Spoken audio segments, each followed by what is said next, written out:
Hello and welcome to our channel.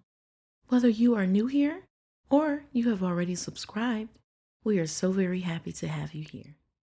Yesterday was a very cold day, and if you squint your eyes a little bit, you may be able to see the snow flurries floating in the air.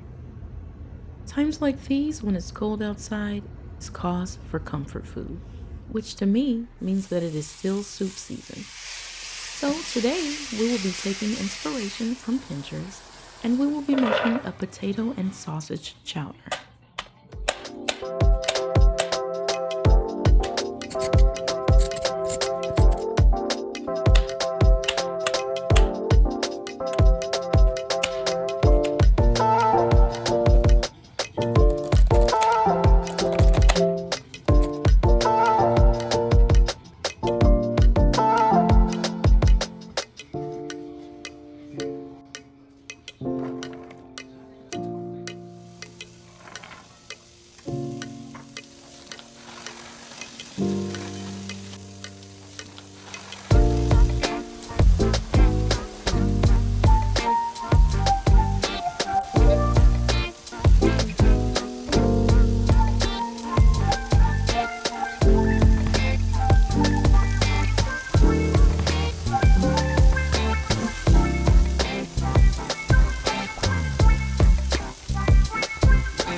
Ooh, hot.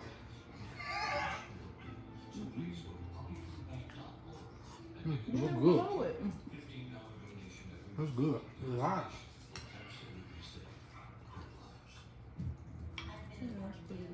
It is good.